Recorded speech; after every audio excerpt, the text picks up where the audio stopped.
Hey, dans cette vidéo, j'aimerais faire la présentation du jeu Pandémie dans sa version Iberia. C'est un jeu de coopération où les joueurs vont devoir œuvrer ensemble pour contrôler des maladies. Le but de ce jeu, c'est de rechercher 4 remèdes, 4 couleurs différentes, rouge, bleu, noir, jaune. Une fois que les 4 remèdes sont recherchés, nous avons gagné la partie. Pour ce faire, nous allons avoir besoin de cartes joueurs, représentant une couleur et une ville à chaque fois.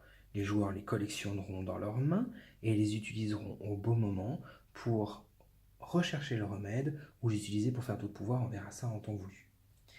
Les joueurs ont également un rôle à jouer. Quand j'entends un rôle, c'est une particularité, un pouvoir spécifique propre à chaque joueur.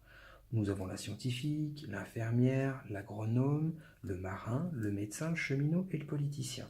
Chacun, je le rappelle, a un pouvoir spécifique. Le jeu, quant à lui, utilise d'autres cartes, les cartes de propagation. Ce sont les mêmes cartes que les cartes joueurs, mais avec un contour noir. 4 couleurs rouge, bleu, jaune et noir. Ça représente les cartes de propagation. Qu'est-ce qu'on a d'autre comme matériel? Nous avons des cubes de différentes couleurs représentant les maladies, donc les 4. Nous avons également des cubes en forme de bâtiment pour représenter les hôpitaux, des jetons de purification d'eau, des jetons de rail, des cartes donnant la description de chaque maladie, le choléra, le paludisme, le fièvre jaune, le typhus. C'est des cartes pour augmenter le degré de difficulté du jeu. Qu'est-ce que nous avons d'autre? Nous avons également des cartes épidémie, le timer du jeu, je t'expliquerai tout à l'heure, et nous avons aussi des pouvoirs un petit peu spécifiques, des cartes d'événements, comme le jeu l'indique, où chaque carte a un pouvoir assez buff d'ailleurs, qui nous aidera à vaincre toutes ces maladies. Alors, comment joue-t-on au jeu Pandémie en coopération? Les joueurs de 2 à 5 vont choisir, aléatoirement plutôt, un personnage, prendre un jeton qui les représentera sur le plateau, et le placer sur le plateau, et piocher des cartes, collectionner des cartes, différentes villes, pour effectuer des actions face au jeu. Le tour de jeu est représenté ici. Nous avons en phase 1, jouer 4 actions. Les personnages ont donc du coup 4 actions pour limiter les maladies. Les joueurs pourront pour une action voyager ou construire un rail, traiter une maladie, purifier l'eau, construire un hôpital, rechercher une maladie et partager des connaissances. Je viendrai en détail là-dessus après.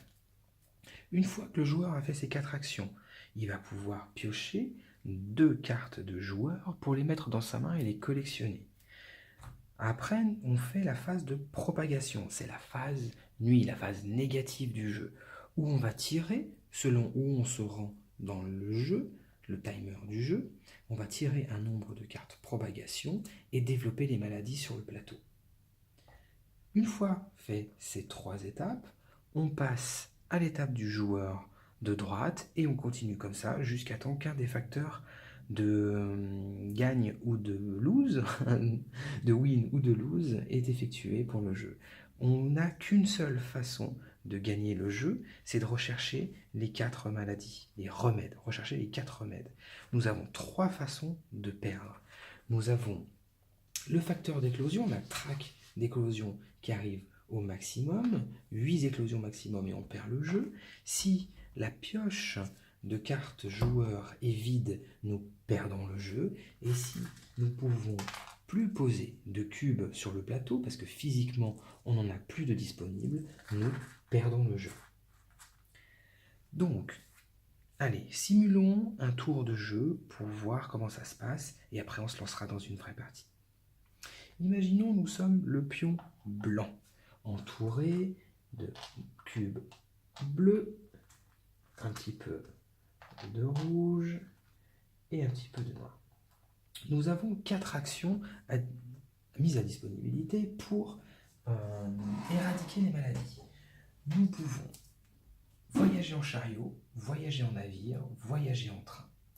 Alors, voyager en chariot, en fait, c'est suivre les petites lignes qui relient chaque ville. Pour une action, on va pouvoir se déplacer d'une ville à une autre. Une action.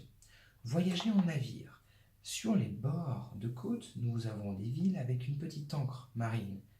On va pouvoir aller d'un port jusqu'à un autre port, celui-ci, ou même à l'autre côté de la carte, pour une action et une carte. Quelle carte? La carte de la couleur de destination.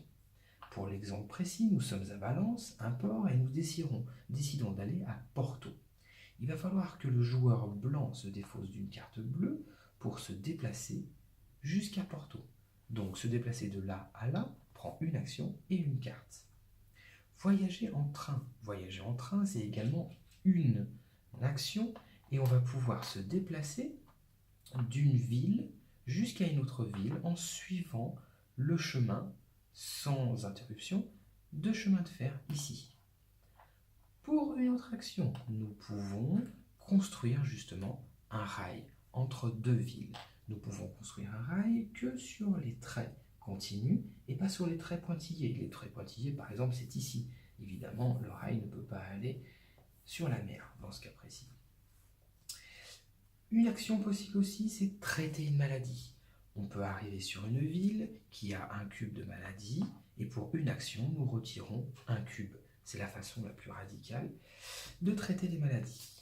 Les autres options, nous pouvons purifier l'eau. Purifier l'eau, c'est se défausser également d'une carte de la couleur de la région où l'on est, donc soit des bleus, des noirs, des jaunes ou des rouges, pour positionner 2 jetons de purification d'eau dans la région.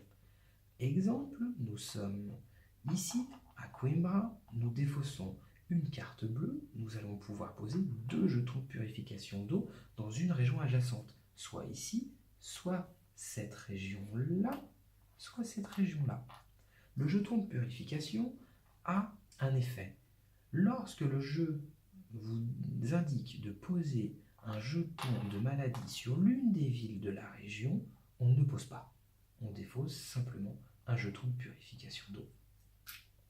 Autre action, construire un hôpital. Ça, c'est majeur. Construire un hôpital, il va falloir défausser encore une carte de la couleur de la région où l'on est. Imaginons encore, on est à Coimbra. Je défausserai une carte bleue pour construire l'hôpital bleu directement à Coimbra. Pourquoi est-ce important? Parce que c'est le seul endroit où on a le droit de rechercher des remèdes. Si nous voulons rechercher le remède et pour ce faire gagner le jeu, nous devons nous déplacer dans un hôpital et dépenser 5 cartes de la couleur de la région pour rechercher le remède et le trouver. C'est justement une action, rechercher une maladie. Et dernière action possible offerte aux joueurs, c'est partager des connaissances. Si 2 joueurs se retrouvent sur une même ville, ils vont pouvoir s'échanger la carte de la ville. Donc le joueur rose pourra prendre au joueur blanc la carte de Tolède noire, ou le joueur rose va pouvoir donner au joueur blanc la carte Tolède noire pour une action. Ça, c'était l'exemple. Ça va un petit peu vite, mais lors de la partie, vous verrez, c'est relativement simple. Donc, 4 actions. Après, on va piocher 2 cartes joueurs, histoire de refaire la main du joueur. Ici, c'est une carte un peu spécifique, je vous dirai après. Histoire de refaire la main du joueur et lui donner des possibilités. Le joueur ne peut avoir que 7 cartes en tout temps dans la main. S'il en a plus, il doit se défausser immédiatement. Pas attendre la fin du tour, la fin du jeu, la fin... Non. Dès qu'il a 8 cartes, il doit s'en défausser tout de suite. Après, une fois que toutes les actions positives, recherche de main, sont faites, on va faire la phase négative du jeu, à savoir la phase de progression. On va, selon où on est dans le jeu, parce que plus le jeu avance, plus ce compteur-ci va augmenter. Nous avons un petit chiffre en dessous, 2, 2, 2, 3, 3, 4, 4. C'est le nombre de cartes que l'on va tirer.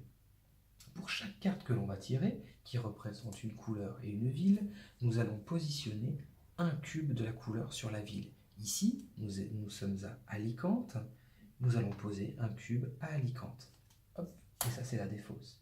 Deuxième cube, à ESK, c'est donc le rouge, nous allons poser un cube à ESK. Hop.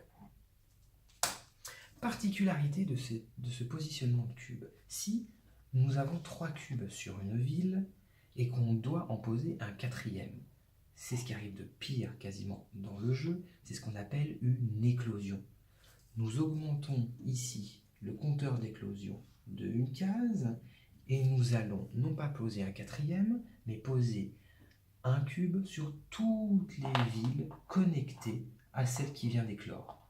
Dans le cas où Valadoïde éclot, nous posons un cube rouge à Santander ici parce qu'elle est connectée, un cube rouge à Salamanque parce qu'elle est connectée, et également un cube rouge à Madrid parce qu'elle est connectée. Dans le pire des cas, c'est quand il y a les éclosions qui arrivent à la chaîne. Imaginons, nous sommes dans une situation catastrophique comme celui-ci, Valadoïde est pioché. Nous devons mettre un cube à Valadoïde. Catastrophe, on ne peut pas. Éclosion, on augmente le compteur de 1. Ici, on en met un cube là, ok, pas de souci. Un cube ici, pas de souci. Mais là, nous devons mettre un cube à Burgos. Ce serait normalement le 4e. On ne le pose pas. Re-éclosion. Ici, on augmente et on continue comme ça. Par contre, une ville ne peut éclore qu'une seule fois dans le tour du joueur. Sinon, ça devient infini, on a déjà perdu le jeu. Mais ça peut vite se répandre et on se fait complètement dépasser. Allez, je le répète, une seule possibilité pour gagner, c'est de rechercher les 4 remèdes.